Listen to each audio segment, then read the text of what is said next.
로마서 1장 중간부터 3장 중간까지 상당히 길게 바울이 죄인들을 정죄하는데요.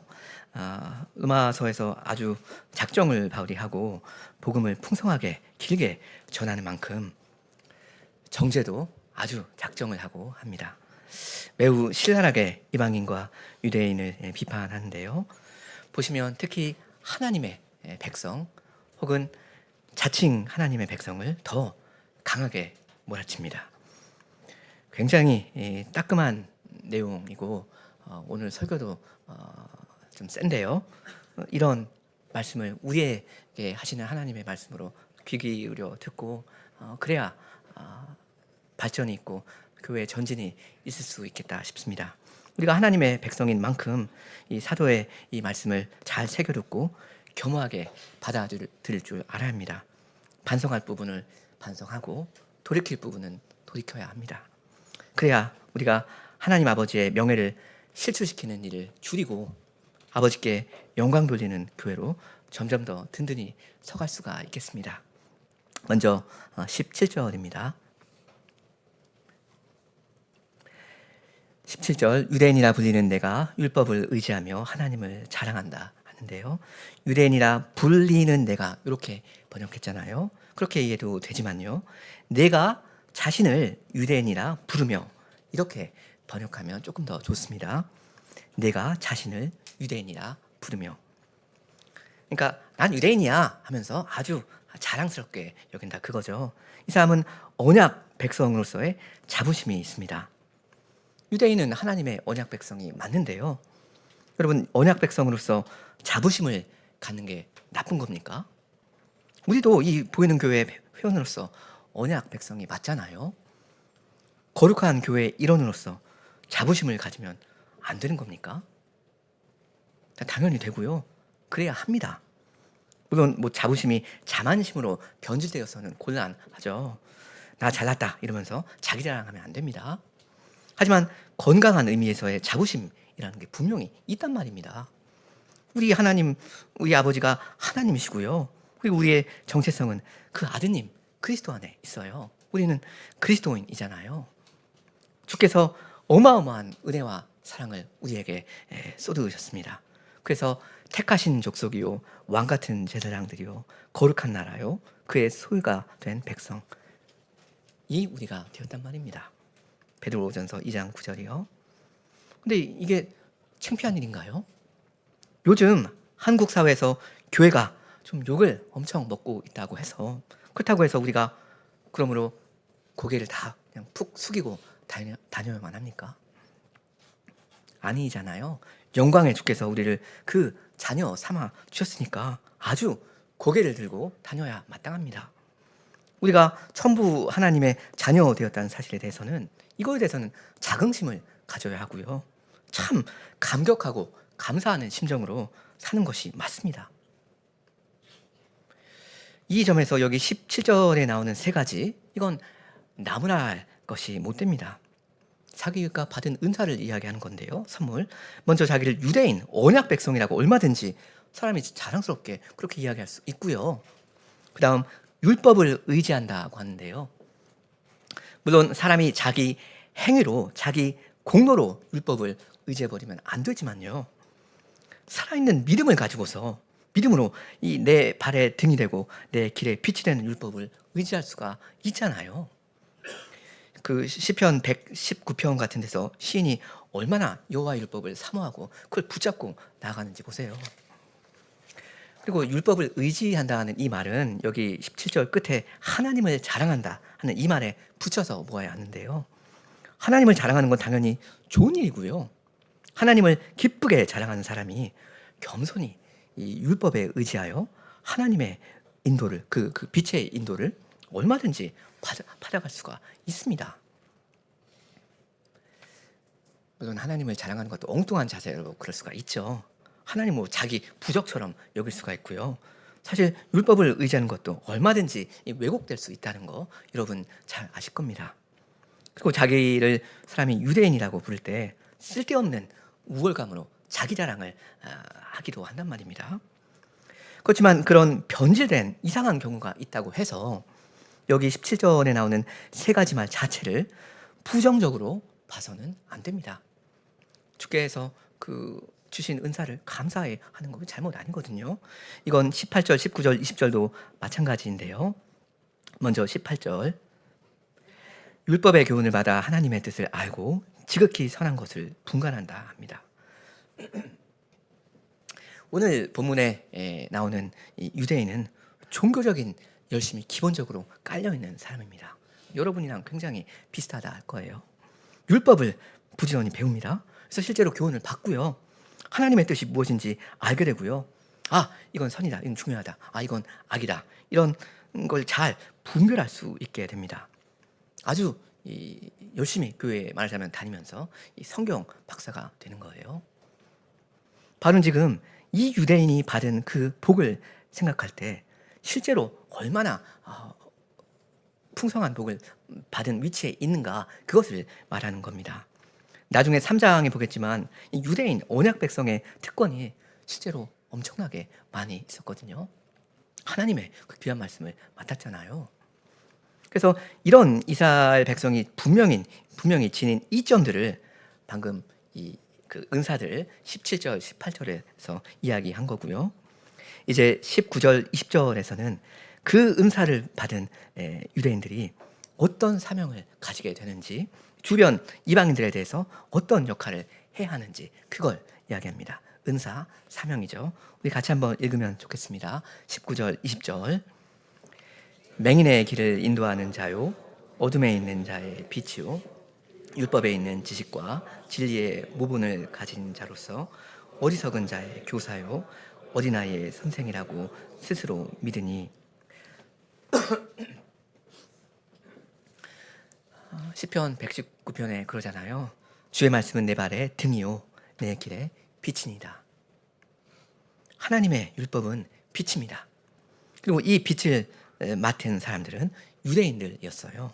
교인들입니다. 그러니까 유대인들이 자신을 맹인의 길을 인도하는 자요, 어둠에 있는 자의 빛으로 본다는 건 사실 너무나도 당연한 일이었습니다. 주께서 이스라엘 민족에게 구체적으로 맡겨주신 사명이었잖아요. 은사는 사명입니다. 이사야 42장에 보면 주께서 이스라엘을 이방의 빛이 되게 하신다 하시고, 그 다음에 이렇게 말씀하시거든요.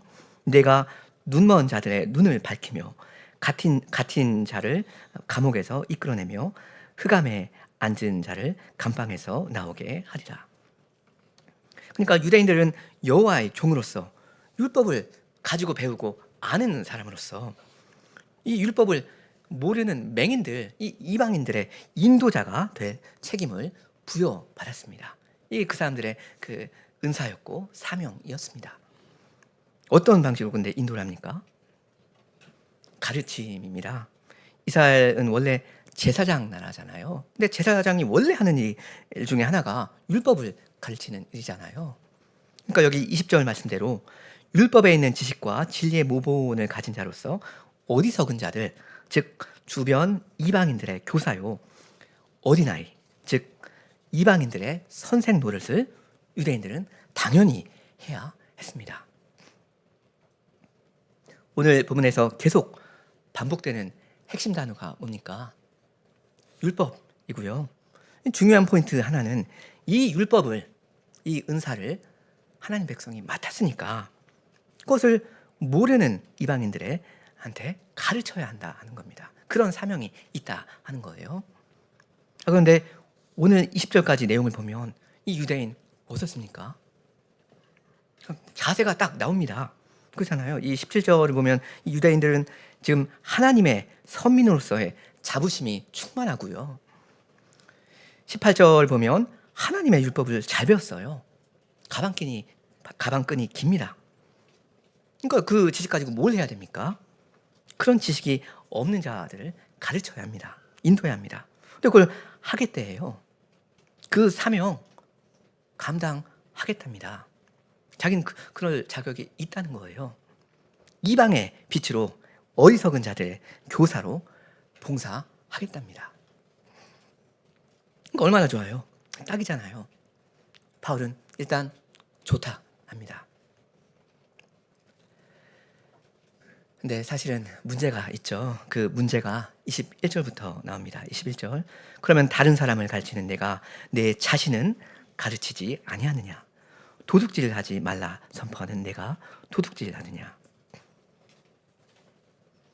문제가 딱 나오죠. 선생이라고 자처하는 이 유대인이 자신은 가르치지 않는다 하는 겁니다.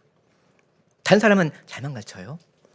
거기 아저씨 무슨 짓 하는 겁니까? 이렇게 훔치고 도둑질 하시면 안 되죠. 하나님 말씀 8계명에 그런 짓 하지 말라 하셨습니다. 그러지 마십시오.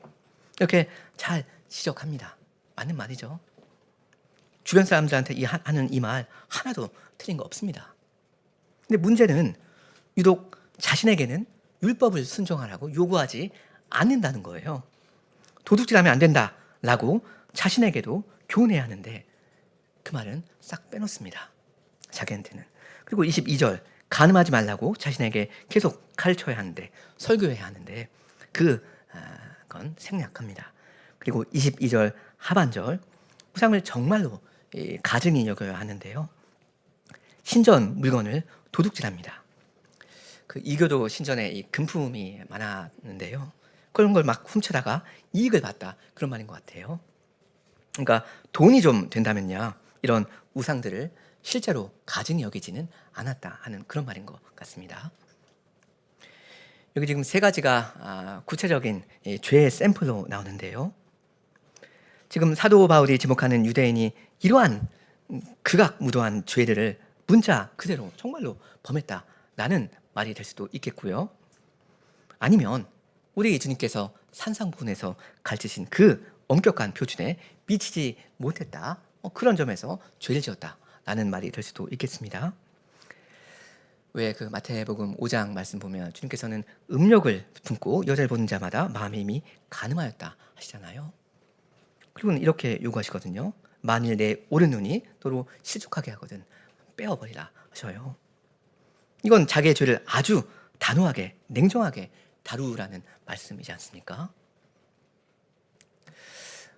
사람은 다 죄인이기 때문에 남자가 음욕을 품고 여자를 보는 일이 때때로 있을 수가 있습니다. 이런 사람한테 모세보다 훨씬 더 크신 율법 선생 예수님이 뭐라고 하십니까? 돌이키라 하십니다. 회개하라 하셔요. 이 세상에 온전한 사람은 하나도 없고 사람에게 다 약점이 있고 연약함이 있는지라 때때로 넘어지기도 하는데요. 그럴 때는 회개를 하라 하셔요. 회개를 하되 아주 과감하게 어떤 극단적인 결단을 해서 그 죄를 뿌리채 뽑아내라 하셔요. 이게 율법 교사 예수님의 가르침인데요. 율법 교사로 자처한 이 유대인은 그러한 가르침을 자기에게 적용하지는 않습니다. 자기는 열애로 둡니다. 자기한테는 느슨해요. 계속 똑같은 죄를 짓는데도 기다려줍니다. 마냥 기다려줍니다. 사람은 자기에 대해서는 냉정해야 하고 이웃들에 대해서는 할 수 있는 만큼 따뜻해야 하잖아요. 근데 이 유대인은 반대입니다. 다른 사람들한테는 이래라 저래라 하면서 아주 냉혹하게 비판적이에요. 지적합니다. 근데 자기한테는 여유가 있습니다. 이해심이 넘칩니다. 아니 뭐 살다 보면 그럴 수 있지. 정상 참작을 늘 합니다. 이렇게 내로남불이 됩니다. 내가 하면 로맨스, 남이 하면 불륜. 사도가 여기 21절, 22절에서 어떤 전형적인 유대인, 교인을, 종교인을 비판하고 있는데요. 여러분 정확히 어떤 점을 들어서 비판을 하고 있는지를 정확히 이해하시면 좋겠습니다. 사도는 지금 점도 티도 하나 없는 그러한 의인이 아니라는 점을 당장 지적하는 게 아닙니다. 죄를 범한 적이 있느냐 없느냐라는 표준으로 따지면 예수님을 제외한 천하의 모든 사람이 다 불합격이 될 거 아닙니까? 이건 뭐 사도 바울 본인도 마찬가지고요. 근데 지금 이 단락에서 사도는 그런 의미에서 세상 모든 사람들을 다 정죄하는 그런 게 아니고요. 특정 종교인을 비판하되 하나님의 율법에 대한 그 사람의 기본적인 마음 자세를 지적하는 것입니다. 그게 어떤 심성입니까? 남은 가르치려고 들되 자신은 가르치지 않는 그런 심보입니다. 21절과 22절 지금 네 가지 지적이 나오잖아요. 두 개. 보시면 이 뒤에 나오는 세 가지는 먼저 나온 그 1번에 그 원인이 있습니다. 세 가지가 뒤에 나오잖아요. 내가 도둑질한다, 내가 간음한다, 내가 신전 물건을 훔친다. 근데 이런 구체적인 죄들의 원인이 무엇입니까? 21절 상반절입니다. 다른 사람은 잘만 가르치는 네가 네 자신은 안 가르친다. 그거예요. 그러니까 여기서 말하는 율법을 범함이란 자기에게 율법을 가르치지 않음이라는 이 사실에서 비롯된 거죠. 왜 사람이 하나님의 말씀을 범하는 데에는 사실 여러 가지 경우가 있을 수가 있잖아요. 초신자의 경우는 율법의 내용을 실제로 잘 몰라서 죄를 짓기도 해요. 주일에 일하는 게 죄가 되는 줄을 미처 몰랐습니다. 이런 경우가 실제로 있을 수가 있고요. 혹은 순종하고 싶은 마음은 어느 만큼 있지만 사람이 연약해서 죄를 범하는 경우도 있습니다. 그 제자들이 겟세마네에서 기도해야 할 때 너무 그냥 피곤해가지고 뻗어버렸잖아요.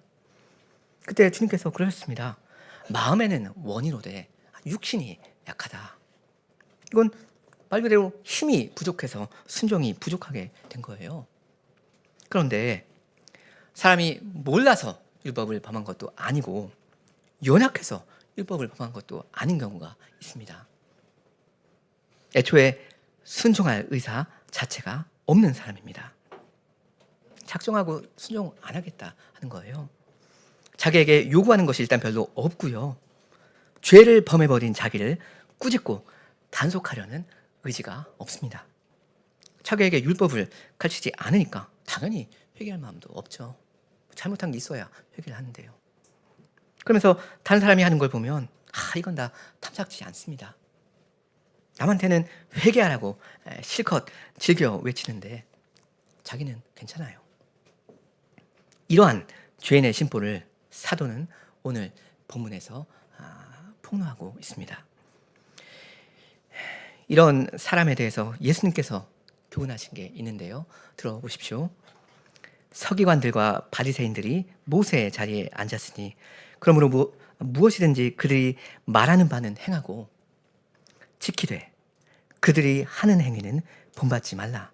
그들은 말만 하고 행하지 아니하며 또 무거운 짐을 묶어 사람의 어깨에 지우되 자기는 이것을 한 손가락으로도 움직이려 하지 아니하며 그들의 모든 행위를 사람에게 보이고자 하나니 곧 그 경문띠를 넓게 하며 옷수를 길게 하고 잔치의 윗자리와 회당의 높은 자리와 시장에서 문안 받는 것과 사람에게 랍비라 칭함을 받는 것을 좋아하느니라.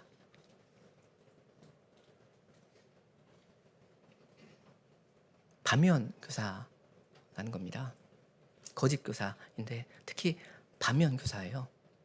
무엇을 하든지 어쨌든 저런 사람처럼 되지는 말거라 하시는 겁니다. 이 마태복음 23장 2절 이하였고요. 그 다음에 좀 내려와서 24절 이하에서는 이 사람들을 뭐라고 부르시냐면 맹인된 인도자요, 눈먼 바리새인이여 하십니다. 너야말로 소경이다 하십니다. 겉모습은 정통으로 적당히 멋있게 꾸밉니다. 근데 그건 외식의 껍질일 뿐이고 순종하는 것은 사실 없습니다. 순종에 어떤 연약함이나 부족이 있다는 게 아니라 순종이 없어요. 주께서 말씀하시기를 무엇이든지 그들이 말하는 바는 행하고 지키되 그들이 하는 행위는 본받지 말라 하시면서 그들은 말만 하고 행하지 아니한다 하시거든요. 이런 사람들이 정통 신학을 자처하면서 보이는 교회를 가득 채울 때 어떤 일이 벌어지는지를 이제 23절, 24절에서 말씀합니다. 이게 오늘 본문의 결론인데요. 우리 먼저 23절을 같이 읽겠습니다. 2장 23절. 율법을 자랑하는 내가 율법을 범함으로 하나님을 욕되게 하느냐. 20, 예. 좋습니다. 여기 23절을 세 부분으로 나눌 수 있겠는데요. 1번은 율법을 자랑하는 내가 이거고, 2번은 율법을 범함으로 이거고, 3번 하나님을 욕되게 이렇게 나뉩니다. 1번 율법을 자랑하는 내가, 요 말은 17절부터 20절을 요약하는 말이고요. 그 다음 2번 율법을 범함으로, 이건 뭐죠? 21절과 22절을 요약하는 말이죠. 그리고 나서 3번 하나님을 욕되게 한다. 이게 오늘 본문의 불행한 결론입니다. 이게 포인트입니다. 율법을 그리도 자랑하는 네가, 그리도 똑똑한 네가 그 율법을 그리도 범함으로써 네가 하나님을 모욕하고 있다 하는 겁니다. 가벼운 정죄가 아닌데요. 하나님을 모욕하는 것보다 더 큰 죄가 어디가 있습니까?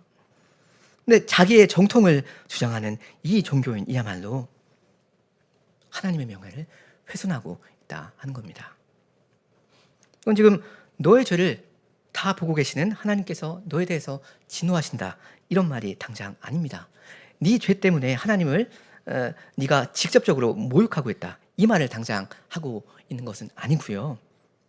이건 지금 교회가 일으킨 사회적인 파장을 이야기하는 겁니다. 무슨 얘기인지 우리 마지막 24절 아까 읽기도 하셨는데 같이 또 읽겠습니다. 24절 기록된 바와 같이 하나님의 이름이 너희 때문에 이방인 중에서 모독을 받는도다. 23절에서는 내가 너 유대인이 하나님을 욕되게 한다 했고요. 근데 여기 24절에서는 네 주변에 있는 이방인들이 하나님을 욕한다 하는 거잖아요. 무슨 말입니까? 율법을 지키지 않은 이 위선적인 유대인들이 하나님을 모욕하는데 어떤 방식으로 그렇게 하는가 하면 바로 그들 때문에, 그들이 직접적인 원인이 되어서 이방인들이 하나님을 모욕하게 되는 방식으로 유대인들이 하나님을 모욕한다 이겁니다. 자, 이방인들이 주님의 이름을 모독하고 있다는 게 사실인데요. 이게 지금 잘못이라는 이야기를 지금 사도가 하는 겁니까? 바울이 당장 그걸 지적합니까? 지금 이방인들을 정죄하는 건가요? 아니죠. 물론 객관적으로 볼 때 하나님을 모독하는 것은 그 자체로서 심각한 죄가 됩니다. 맞습니다. 근데 그걸 지금 바울이 여기서 책망하는 게 전혀 아닙니다. 그건 좀 논외로 하거든요. 여기 24절에서 밑줄은 어디에 그어야 합니까? 그렇죠. 너희 때문에 거기에 그어야 합니다. 우리 본문에서 바울은 이방인들을 꾸짖으려는 게 아니고요. 이 종교인들, 이 유대인들을 부끄럽게 만들려는 겁니다. 하나님의 이름을 욕하는 불신자들의 죄를 바울은 지적하지 않고요. 그렇게 하도록 만들어버린 하나님의 백성에게 그 책임을 온전히 묻습니다. 정통 하나님의 백성이라고 자부하는 너희들 부끄러운 줄 알거라. 너희 때문에 너희 하나님의 이름이 이렇게 땅에 떨어져서 짓밟히고 있다. 무슨 이야기입니까? 그 아버지의 그 아들이잖아요. 자식이 이 사회에서 못된 짓 하고 돌아다니면 그걸 보는 사람들은 그를 욕할 뿐만 아니라 그 아버지를 욕하게 되거든요. 어떻게 자기 자식 교육을 했길래 이럽니다. 왜냐면 사람들은 자녀를 보고 그 아버지의 어떠함을 짐작하거든요. 왜냐면 자식은 부모를 닮았으니까요. 그러니까 자식이 그 아버지의 어떠함을 대변한다. 동네 사람들이 직접 볼 수 없는 이 아버지의 명예가 매일 보는 그 동네 사람들이 보는 그 아들과 딸의 이 어깨에 달려있다. 이것이 어찌 보면 순리이고요. 좋든 싫든 이게 실제로 현실입니다. 그렇잖아요. 근데 오늘 본문에서 우리가 보게 되는 안타까운 이 비극적인 아이러니한 현실이 무엇입니까? 하나님 나라의 백성이라고 자처하는 사람들, 더구나 우리는 정통이다 라고 하는 사람들이 하나님 나라의 백성답게 살지 않으면 그럼 전도가 잘 안 된다 하는 겁니까? 하나님 나라가 이 세상 가운데 설득력에 갖지 못한다. 교회가 사명을 완수하지 못한다. 이 정도의 결론을 내리는 게 지금 아니고요. 오히려 역효과가 난다 하는 것입니다. 우리는 정통이다라고 주장하는 교인들이 주의 율법을 자기 마음에 새기지 않고 위선적으로 살아갈 때 그러한 우리를 보는 사람들은 복음에 대한 무관심을 가지게 되는 게 아니라 복음에 대한 반감을 가지게 됩니다. 그럴 수밖에 없습니다. 교회에 대해서는 너나 잘하세요 이런 마음을 품게 되고요. 우리 하나님 아버지께 대해서는 너무나도 엉뚱한 인상을 가지게 됩니다. 동네에서 막 가는 문제 아들을 그 동네 사람들이 보고 아니 저놈의 아비는 자식 교육을 어떻게 했길래 어떤 사람이길래 그러잖아요. 그런 생각이 우리 천부 하나님을 향하게 됩니다. 온 세계에서 우리 아버지를 아주 하찮은 분으로 보게 됩니다. 오해하게 됩니다. 그런데 교회가 이 사회 가운데 존재함으로써 일어난다는 일이 이런 일밖에 없다면 그것이 무엇입니까? 그런 교회는 좀 심한 말이 될 수도 있겠는데 차라리 없었다면 더 좋았을 뻔한 그러한 교회가 된다라고 말할 수 있을는지도 모릅니다. 형제 자매 여러분, 우리가 하나님의 백성이요 그리스도의 교회라고 기왕 자처하고 있는 이상 결론은 이 둘 중에 하나밖에 될 수가 없습니다. 우리가 하나님의 율법을 짓밟음으로써 아버지의 이름이 짓밟히게 되거나 아니면 능력 있게 하나님 나라를 전파해서 그분의 이름을 영화롭게 하거나 우리의 정체성 어쩔 수 없는 것입니다. 우리가 받은 은사 부인하지 못해요.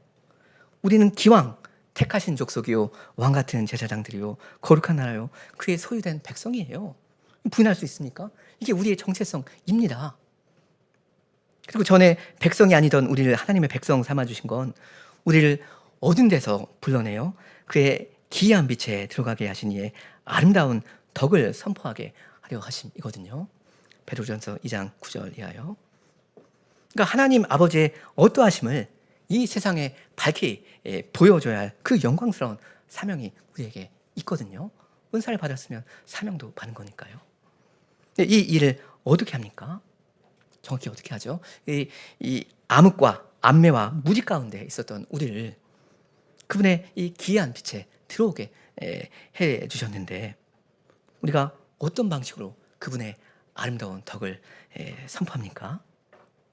우리 마태복음 5장을 같이 좀 찾아보겠습니다. 마태복음 5장 13절입니다.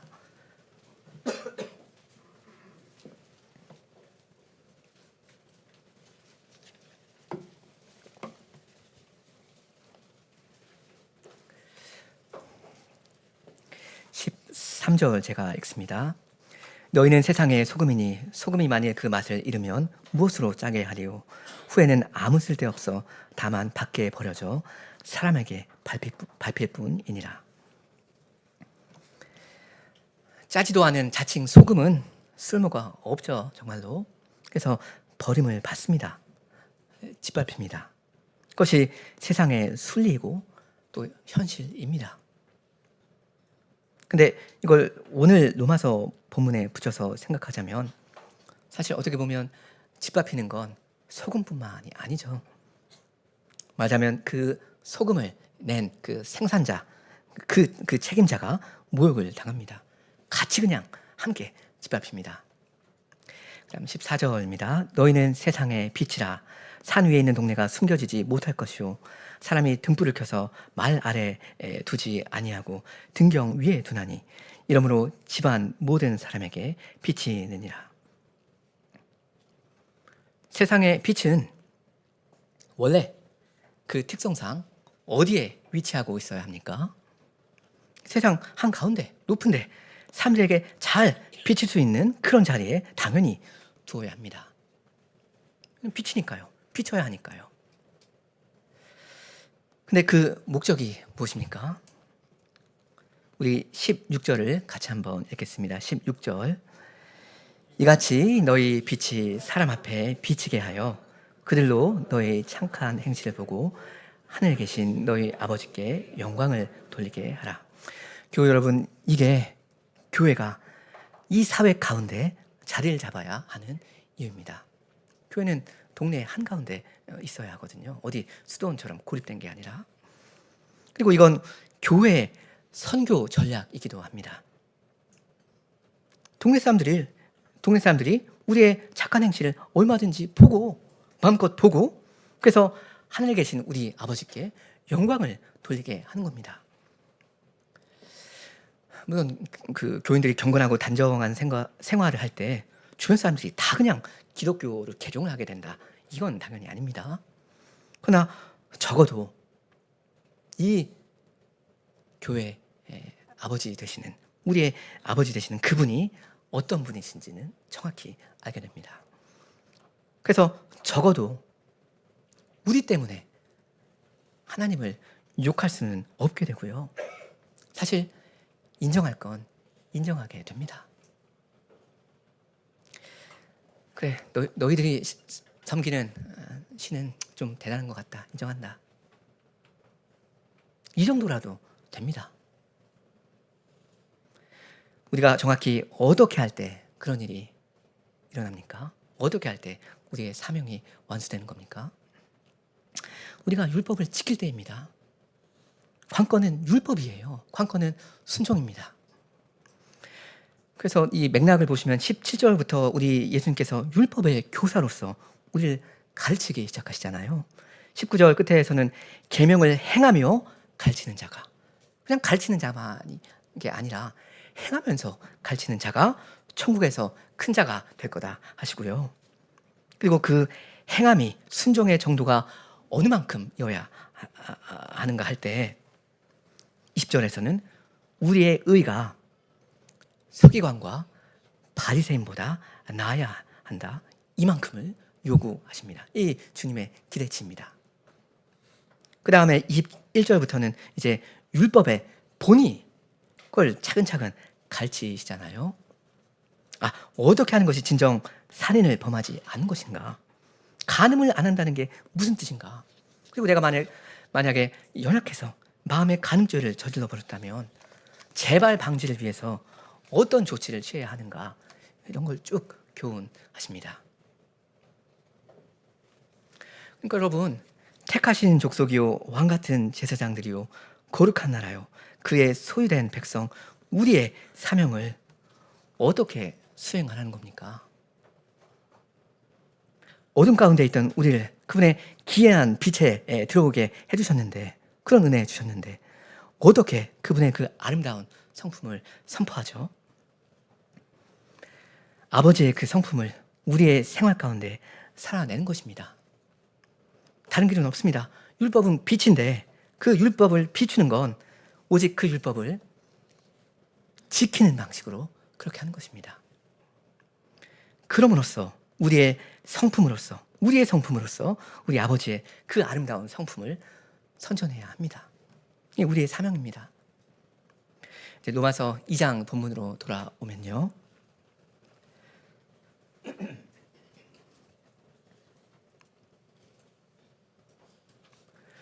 우리는 하나님의 은사를 풍성하게 받은 하나님 백성으로서의 정당한 자부심을 가지고 율법을 자랑하고 불신자들을 가르칠 책임이 있는데요. 사명이요. 그러려면 율법의 교사 되신 하나님 아버지께 직접 배워야 합니다. 그리고 자신을 가장 먼저 가르쳐야 합니다.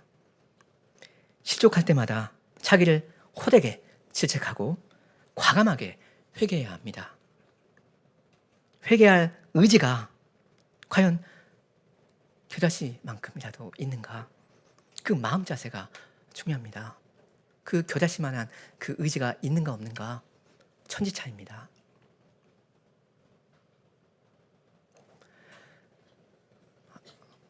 다른 다 타락했는데, 다 엉터리인데 우리는 정통이다. 우리는 잘 배웠다. 우리가 진리를 소유하고 있다. 우리는 너희보다 아는 게 많다. 이렇게 주장하는 건 너무나도 쉬운 일인데요. 사실 많은 경우에 승부처는 교리가 아니라 윤리에 있습니다. 여러분, 이 세상 사람들한테 교리가 중요한 것 같습니까?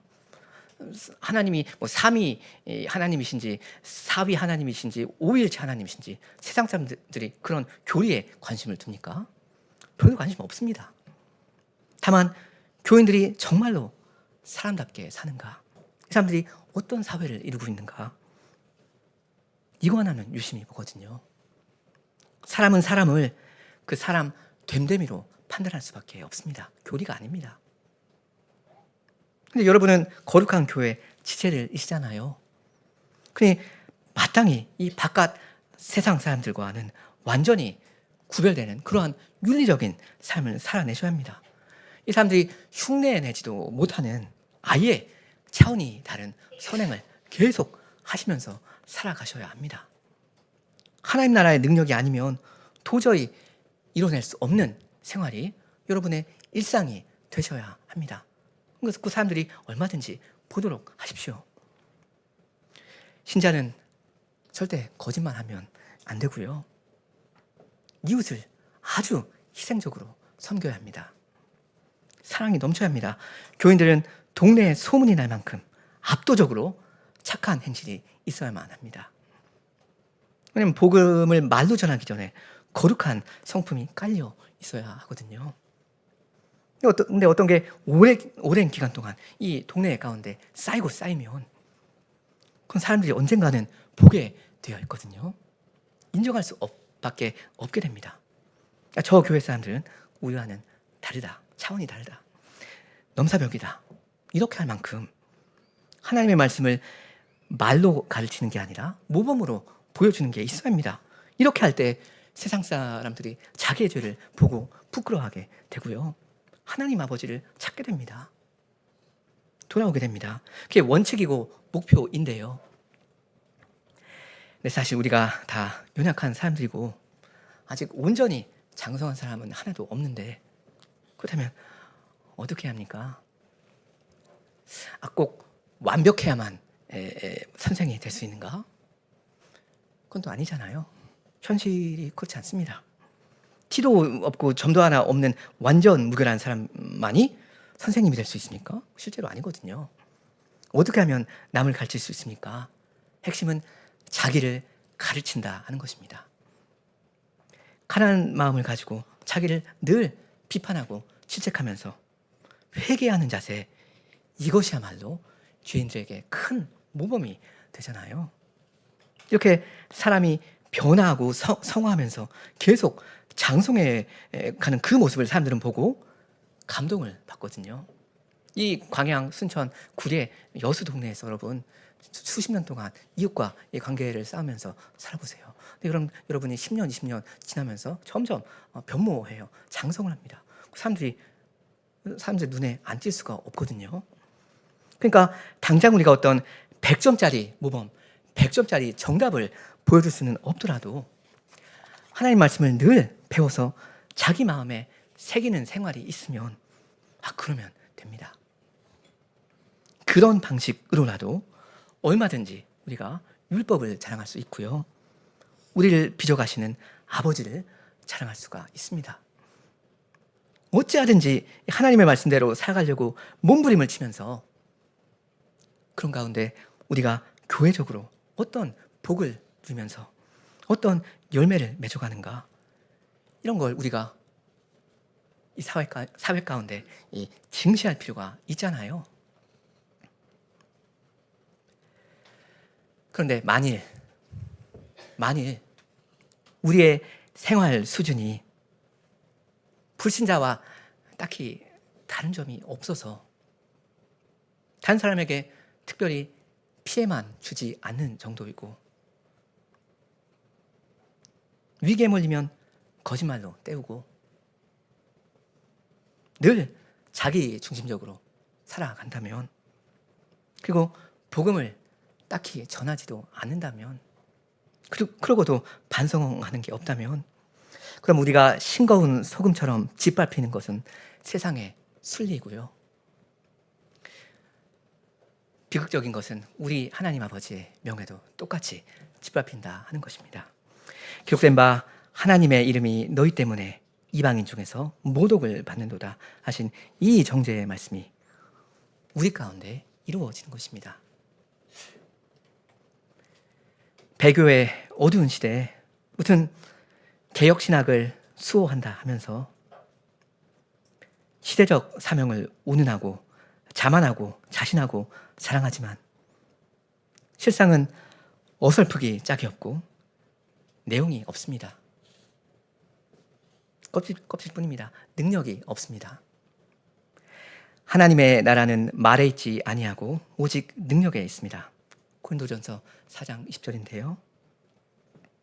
하나님의 말씀대로 살지도 않고 죄를 지을 때 회개하지도 않는 교회는 아무것도 할 수 있는 게 없습니다. 하나님을 욕되게 하는 그거 하나 할 수 있습니다.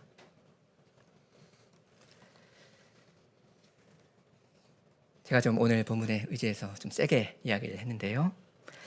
하여튼 이런 모습이 우리와 전혀 무관한 것은 아니라고 우리가 만일 요만큼이라도 인정한다면 어떻게 해야 합니까? 분발해야 된다. 더 열심히 순종해야 된다. 이겁니까? 물론 우리는 분발해야 합니다. 많이 분발해야 합니다.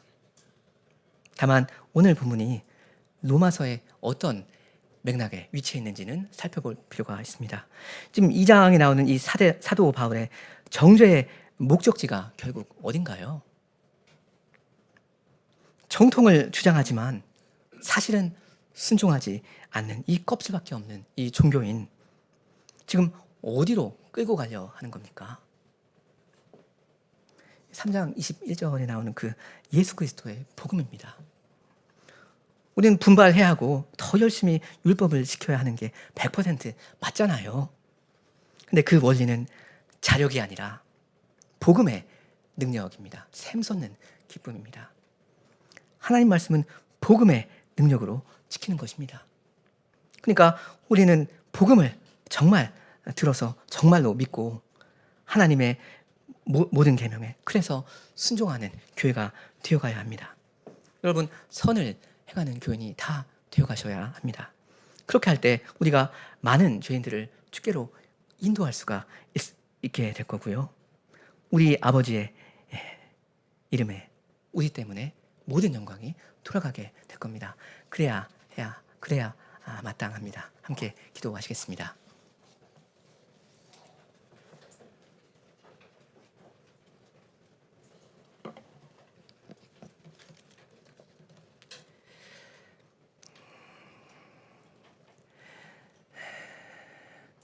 우리의 빛 되신 하나님, 우리 아버지, 이리도 어둠 가운데 있는 저희에게 저희의 본 모습을 보여주시기를 원합니다. 율법을 그리도 자랑하면서도 정통을 그리도 주장하면서도 그 말씀대로 살지 않는 저희의 죄를 조금이라도 회개하는데 저희가 이룰 수 있도록 하여 주시기를 비옵니다. 무엇보다 저희 때문에 아버지의 이름이 모독을 받는 일이 없도록 혹은 적도록 하게 하여 주시기를 간절히 비옵니다. 주께서 저희에게 주신 은혜와 은사가 많사오니 주께서 저희에게 부여하신 사명 또한 저희가 즐거이 감당하며 저희의 착한 행실로 많은 죄인들이 하나님 아버지를 알아보고 그 아버지께 영광을 돌리는 일이 일어나게 하여 주시옵소서. 주께서 성신으로 저희를 날마다 책망하시고 또 위로하시며 순종에 이르게 인도하여 주시옵소서. 예수님의 이름으로 기도하옵니다. 아멘.